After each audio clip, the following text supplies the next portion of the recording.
Fidèle. Wow, merci à l'équipe de louanges pour ce bon temps qu'on a eu ce matin. Merci de nous enseigner ces vérités aussi riches de la parole de Dieu et de juste nous amener ensemble, d'amener nos cœurs plus proches de Dieu dans la louange. Merci beaucoup à l'équipe de louanges. Bonjour à tous. Bonjour à ceux qui sont parmi nous, ceux qui sont à la maison. Je suis vraiment content d'être avec vous ce matin. Mon nom est Dominique et je suis un des pasteurs ici. Et j'écoutais ce chant juste avant de venir. Dieu règne, Dieu est fidèle, Dieu est meilleur que tout. Et c'est le thème de cette série qu'on regarde depuis quelques mois maintenant dans le livre aux Hébreux. Et c'est vraiment phénoménal parce que cette lettre-là a été écrite dans le contexte de la persécution, dans le contexte où les gens qui recevaient cette lettre vivaient des moments difficiles, pouvaient vivre des moments de crainte, de peur, d'incertitude. Et dans ces moments difficiles de la vie, on nous appelle à nous tourner vers Jésus qui est meilleur que tout. Et ce matin, on va continuer dans cette thématique parce que vraiment, ce qu'on a besoin au quotidien, c'est se rappeler ces vérités simples de l'Évangile, ces vérités simples de la parole de Dieu. J'allais débuter mon secondaire 4.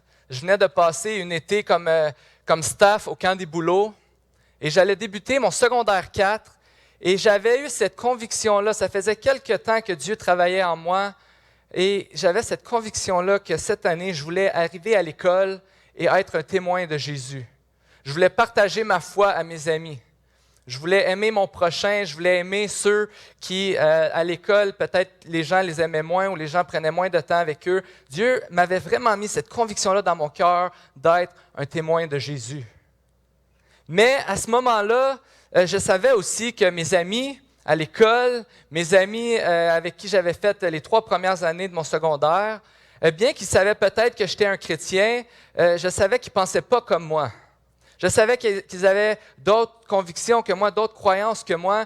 Et honnêtement, même si Dieu avait mis cette conviction-là en moi, j'avais cette crainte, j'avais cette peur. Je tremblais à l'idée d'aller à ma 4e année du secondaire.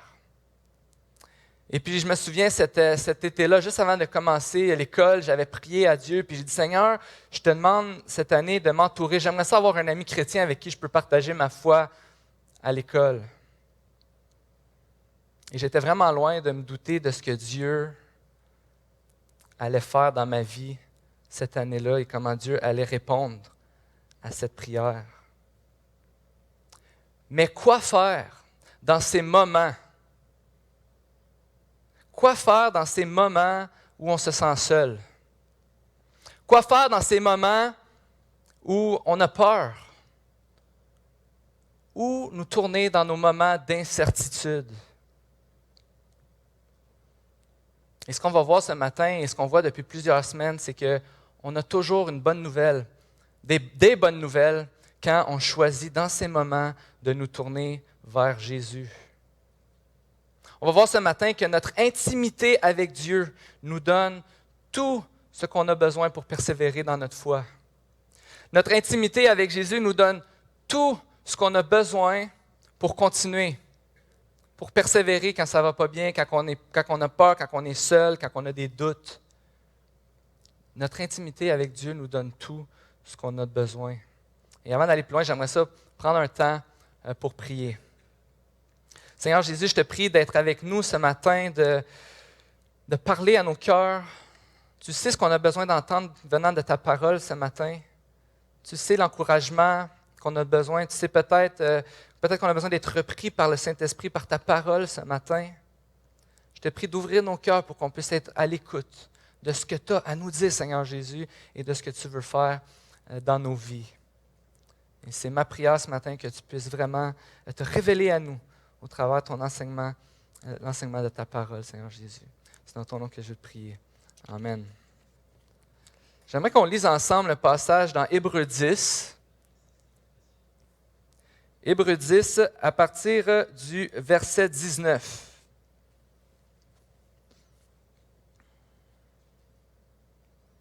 Donc, ainsi, frères et sœurs, nous avons par le sang de Jésus l'assurance d'un libre accès au sanctuaire.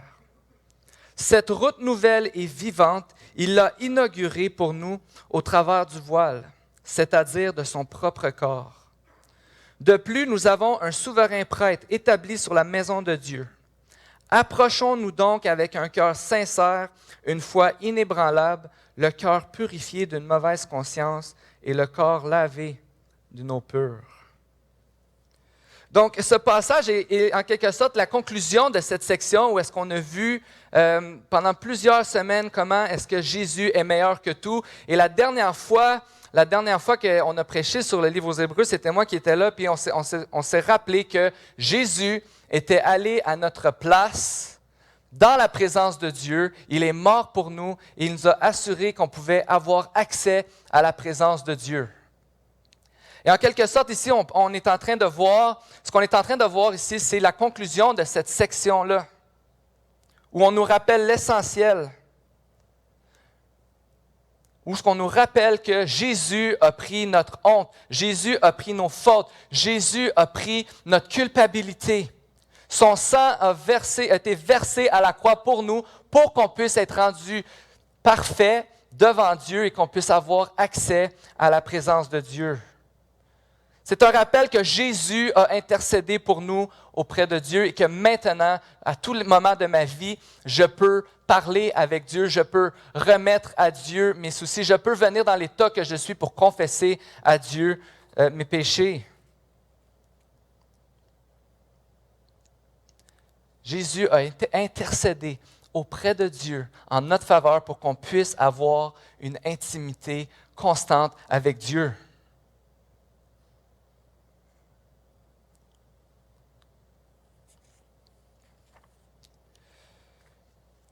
Et puis, ce qui est vraiment intéressant dans ce passage, c'est que l'auteur veut comme nous convaincre qu'on a accès dans la présence de Dieu.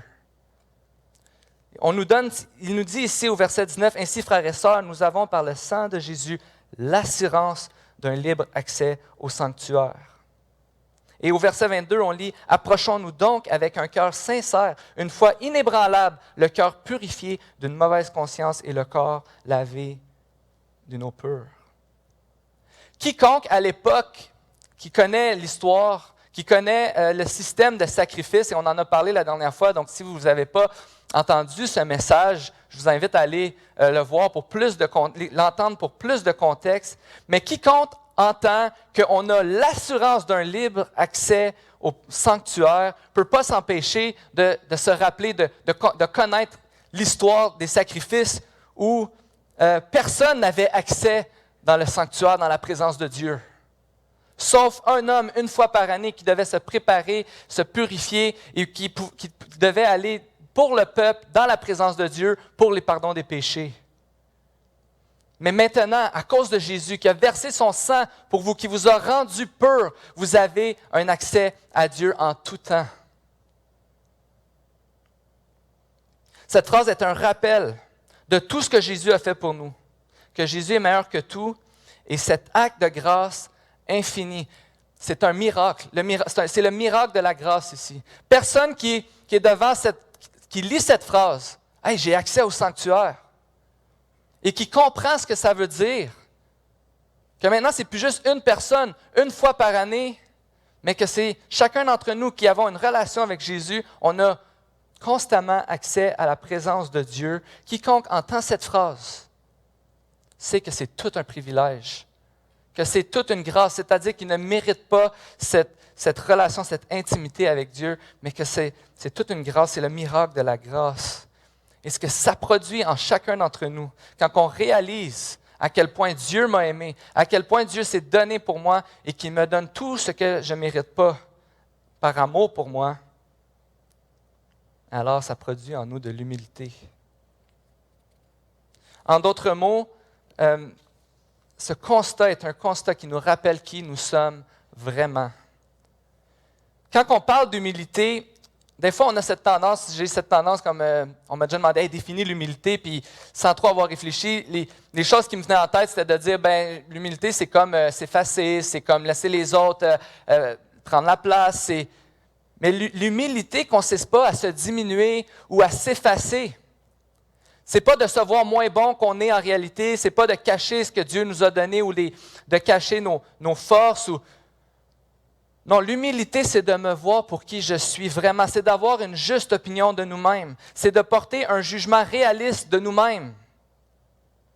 Et quand on se voit à la lumière de Jésus, de qui il est, puis de qu'est-ce qu'il a fait pour nous, on réalise vraiment qui on est. Prenons Jésus, qui est parfait, innocent, sans tache, qui la Bible nous dit qu'il est allé dans la présence de Dieu pour nous, d'un seul acte d'amour pour nous, qui était le sacrifice parfait, que depuis que Jésus est mort et qu'il est ressuscité, on n'a plus besoin de sacrifice pour le pardon des péchés. Jésus s'est donné, Jésus est parfait, innocent, et il est mort pour le pardon de nos péchés par amour pour nous.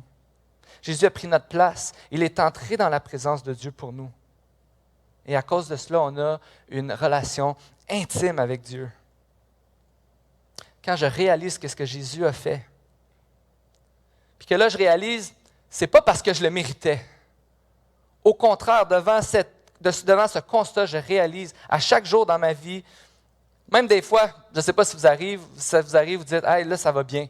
Là, ça va bien, j'ai une bonne relation avec Dieu, je m'entends bien avec les autres. Ça fait comme 3 semaines que je ne me suis pas chicané avec ma femme. » On s'entend-tu que ça risque d'arriver ce soir-là? Pour nous rappeler qu'il n'y a pas personne de parfait. Il n'y a pas personne qui mérite par nos propres efforts la grâce de Dieu, qui mérite la présence ou l'intimité avec Dieu. Et pourtant, si souvent, on est là à vouloir montrer à Dieu, regarde Dieu, qu'est-ce que j'ai fait, regarde comment je suis. Mais quand on regarde qu'est-ce que Jésus a fait pour nous, on se rend compte qu'il n'y a rien qu'on puisse faire pour que Dieu nous aime plus. On se rend compte qu'il n'y a rien qu'on puisse faire pour avoir l'approbation de Dieu parce que Jésus a fait quelque chose 100% mieux et il l'a fait pour moi. Et quand Dieu me regarde, ce n'est pas moi et mes manquements que Dieu voit, mais c'est l'œuvre de Jésus en moi que Dieu voit. Et quand je vois Jésus, et quand je vois son œuvre, je vois que je suis pécheur et que je suis aimé. Je suis pécheur. J'ai besoin de la grâce de Dieu. Et Dieu a envoyé son Fils mourir pour moi. Je suis aimé.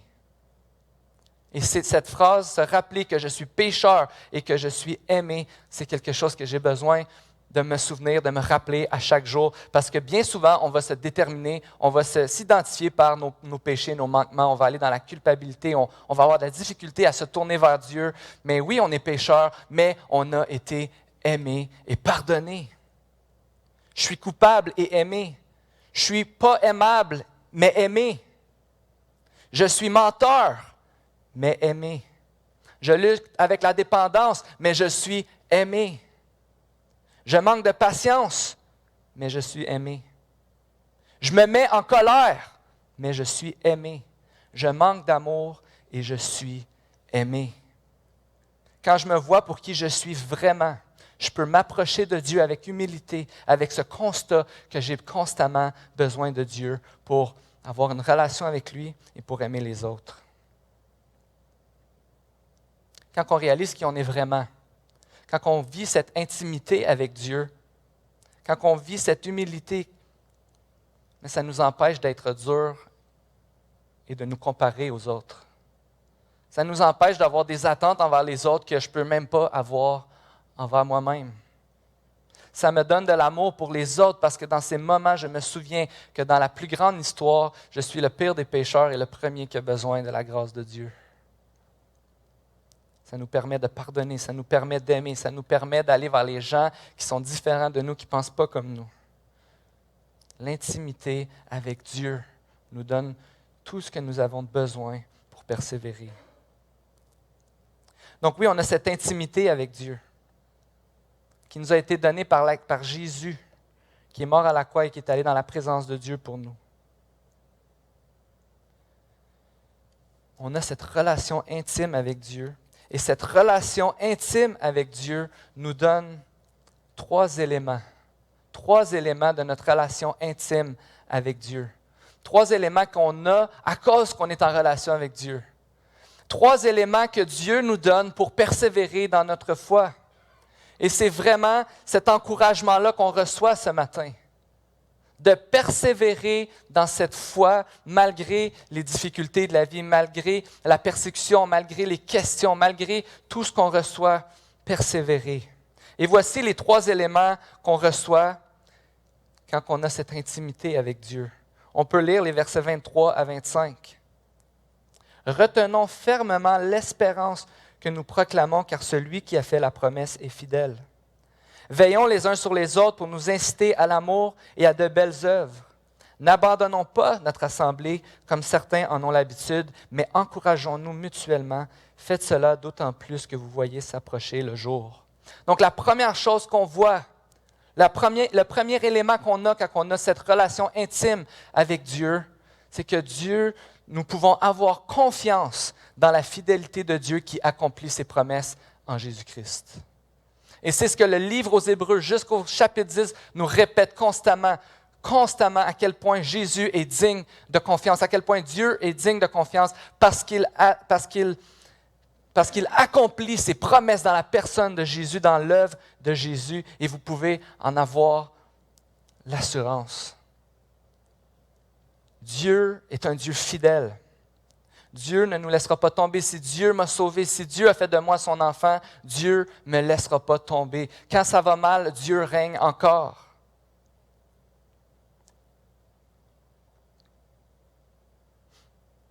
Quand on expérimente son amour, quand on expérimente sa fidélité, et plus on se rappelle ce que Dieu a fait pour nous à chaque jour, plus on médite sur l'œuvre de Dieu, plus on apprend à connaître Jésus, à connaître l'Évangile.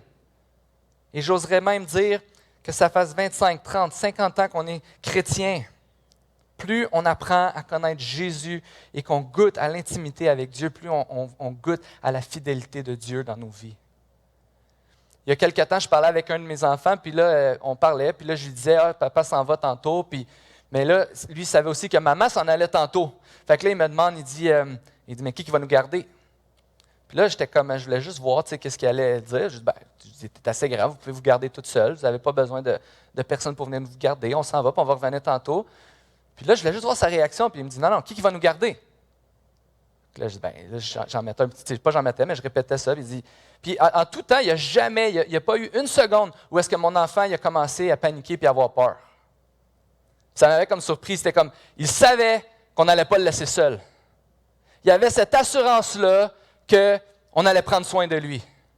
On n'allait peut-être pas être là pendant un certain temps, maman et papa, mais ici, papa et maman, ils ont fait les arrangements pour que nous, on soit en sécurité ici et que quelqu'un va prendre soin de nous. Fait que là, papa, arrête de me niaiser. C'est-tu mamie ou c'est tanti qui va venir nous garder? Qui va venir nous garder? Et c'est ça qu'on a besoin d'expérimenter constamment, de se souvenir que même dans les moments de doute, les moments les plus difficiles de nos vies, Dieu est un Dieu fidèle qui se rappelle, qui va toujours accomplir ses promesses et qui va prendre soin de nous. La Bible nous dit que Dieu est bon, alors Dieu est bon. La Bible nous dit que Dieu va prendre soin de nous, alors Dieu va prendre soin de nous. Combien de fois dans nos vies est-ce qu'on sent que ça, c'est peut-être pas une vérité? On sent pas que Dieu est bon. On sent que Dieu a manqué à une promesse ou que Dieu ne répond pas à une promesse. Dans les épreuves de nos vies, on peut poser ces questions-là à Dieu. Une chose que j'aime rappeler, que j'ai parlé souvent à la jeunesse avec les ados, c'est que Dieu n'est pas l'expérience que j'ai de lui. Dieu n'est pas ultimement l'expérience que j'ai de lui. La parole nous dit que Dieu est bon, que Dieu est amour, que Dieu est fidèle. Alors apprenons à goûter à l'amour, la bonté et la fidélité de Dieu dans les moments difficiles de nos vies ou quand on ne le sent pas. Nous pouvons méditer sur ça, on peut prier Dieu, on peut chercher Dieu et on peut voir aussi que le deuxième élément, c'est que bien qu'on peut avoir confiance dans la fidélité de Dieu,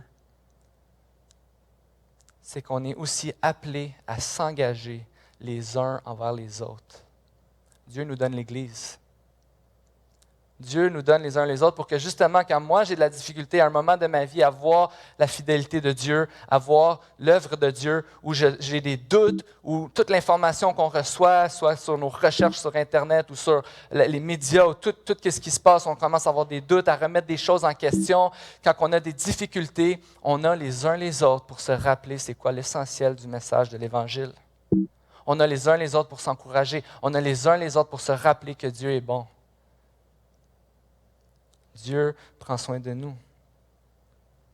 Et dans ce passage, on voit, je vais juste relire les versets 24 et 25, Veillons les uns sur les autres pour nous inciter à l'amour, à de belles œuvres. N'abandonnons pas notre assemblée comme certains en ont l'habitude, mais encourageons-nous mutuellement. Faites cela d'autant plus que vous voyez s'approcher le jour. Ici, l'auteur nous donne une information qui dit qu'il y a des gens à cette époque-là qui quittaient les assemblées chrétiennes, qui quittaient l'Église. Et on parle ici de réunions formelles, des réunions d'assemblée qu'il y avait pendant la semaine ou qu'il y avait le dimanche, mais on parle aussi de juste quitter les relations que les gens avaient avec des chrétiens. Et l'auteur va lier ce fait-là directement, et si vous voulez continuer après à lire le verset 10, à l'abandon de la foi. Vous voulez persévérer dans la foi, mais vous avez besoin de vous engager dans la communauté chrétienne, d'avoir des relations avec les frères et sœurs qui vous entourent. C'est des éléments que Dieu nous donne pour persévérer dans notre foi. Les raisons qu'il y avait à l'époque, bien certainement la persécution. Les gens avaient peur. Si je vais à l'église, si on me voit en compagnie de chrétiens, peut-être que je vais mourir, peut-être qu'on va, on va me persécuter. Certains étaient préoccupés par d'autres choses qui étaient plus importantes pour eux. Leur vie chrétienne n'était pas compatible avec leur entreprise, avec les affaires qu'ils menaient, avec le travail qu'ils avaient. D'autres pensaient, à l'époque, qu'on n'avait pas besoin de continuer une fois qu'on avait reçu l'essentiel du message, on pouvait vivre la foi par nous-mêmes. Dans ce contexte de persécution, où les préoccupations sont grandes, dans tous les contextes depuis ce temps-là où on a du découragement, le découragement va être présent à un moment donné. Dans ces contextes-là où on perd de vue la fidélité de Dieu en tant qu'individu. Dans des moments où on est consommé par la peur, par le doute, où on se sent seul. On a absolument besoin des uns des autres, de notre Église, de nos frères et sœurs. Et on vit en ce moment un temps vraiment spécial, on va se l'avouer.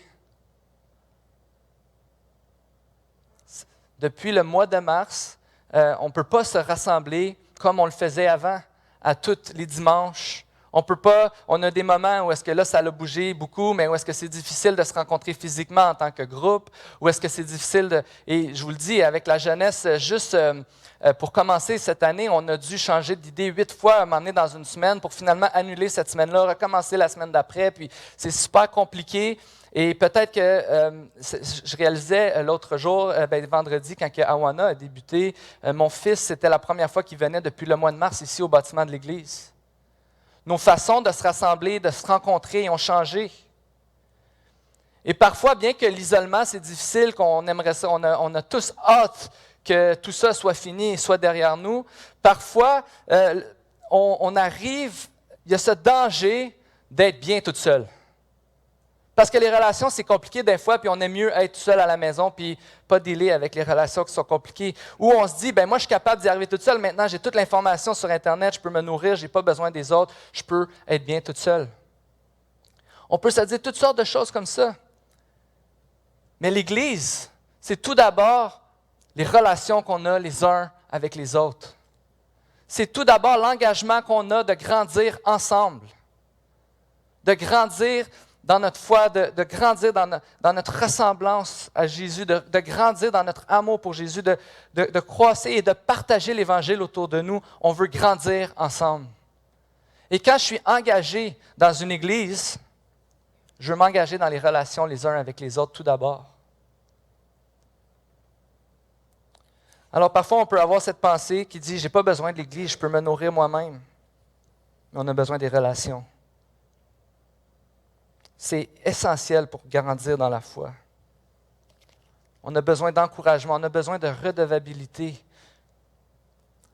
La semaine passée, je crois, le 13 octobre en fait, on a eu une rencontre avec les responsables de ministère, avec des bénévoles de l'Église.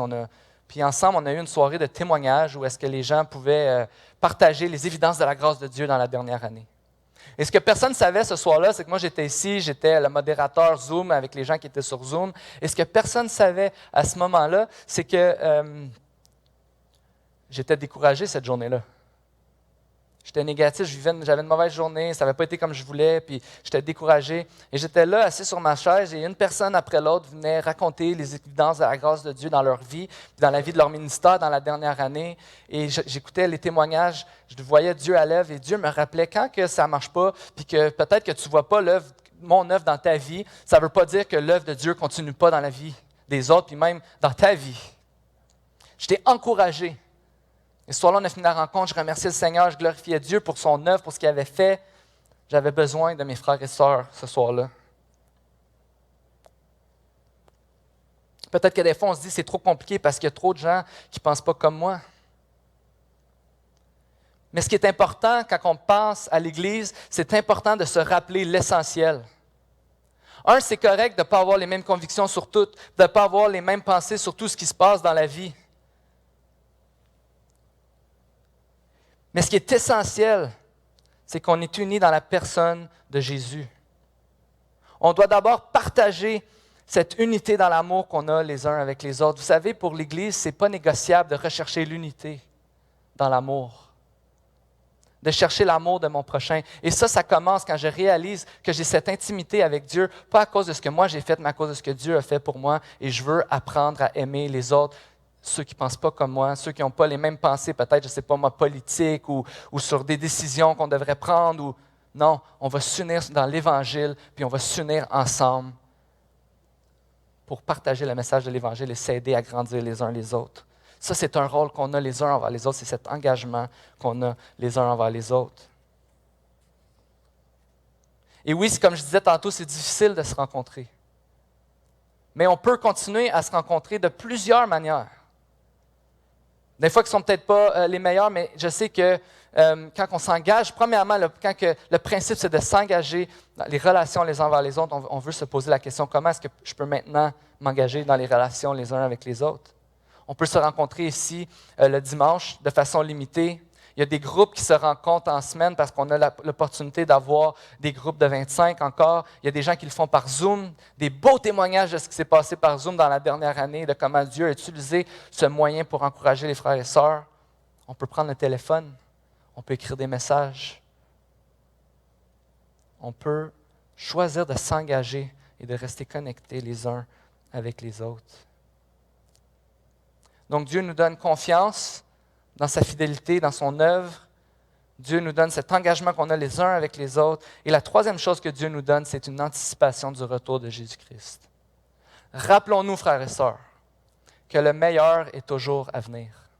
Le meilleur est toujours à venir. Peu importe comment ça va aujourd'hui, peu importe comment ta vie se déroule présentement, pas peu importe parce qu'on s'en fout, mais parce qu'un jour, ça va être meilleur.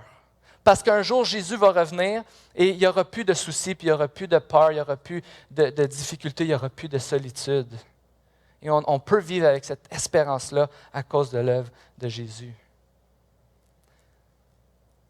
Cette année-là, je débute mon secondaire 4. Et puis j'ai demandé à Dieu pour un ami. Et je me rappelle de ça souvent parce que ça, c'est un des moments dans ma vie où est-ce que Dieu me rappelait sa fidélité, comme d'une façon miraculeuse. J'arrive à l'école, j'ouvre mon casier, je ferme la porte du casier, puis un de mes amis chrétiens que j'avais perdu de vue était là, devant moi, c'était son casier à côté. Le Seigneur lui avait dit la même chose dans les derniers mois, puis on a cheminé ensemble pendant les 2 dernières années de notre secondaire à être des témoins de Jésus autour de nous. Puis lui, il avait des forces que moi, j'avais pas, j'avais des forces que lui n'avait pas, puis on avait besoin de l'un et l'autre. Puis Dieu c'est ces moments-là dans ma vie où ce que Dieu me rappelle que je ne peux pas vivre ma foi tout seul, je ne suis pas assez bon, je suis trop faible pour ça. J'aimerais ça inviter l'équipe de louange à venir, à s'installer. Mais Dieu est fidèle, Dieu répond, Dieu prend soin. Et Dieu a répondu à cette prière, à ce moment-là dans ma vie. Et Dieu veut continuer à le faire et Dieu le fait constamment. Et ce matin, je veux t'inviter. Je veux t'inviter à cette semaine, en fait, dans la prière, à prendre un temps puis t'arrêter pour considérer la fidélité de Dieu dans ta vie. Prends un temps dans la prière où tu ne vas pas rien demander à Dieu, où tu vas pas, tu fais juste t'asseoir, peut-être tu peux prendre un bon café parce que tu vas être là avec Dieu, puis tu vas prendre un temps avec Dieu, puis tu fais juste te rappeler la fidélité de Dieu dans ta vie. Comment est-ce que Dieu a été fidèle envers toi? Prends un temps cette semaine pour penser aux personnes qui te manquent, aux personnes que tu n'as pas l'occasion de voir comme avant, aux personnes à qui tu peux partager comment ça va vraiment dans ta vie, puis qui peuvent prier pour toi. Je t'encourage ce matin d'écrire le nom de cette personne-là ou ces personnes-là. Peut-être que c'est un groupe que ça fait longtemps que tu n'as pas vu. Peut-être que c'est une sœur, un frère. Prends le téléphone cette semaine. Comment est-ce que vous pourriez peut-être même dire, est-ce qu'on peut se rencontrer virtuellement pour prier? Notre groupe peut se rencontrer à l'église pour avoir un temps ensemble? Engageons-nous les uns envers les autres parce qu'on a besoin des uns des autres pour persévérer dans notre foi. Et rappelons-nous toujours, frères et sœurs, le meilleur est toujours à venir. Que Dieu vous bénisse.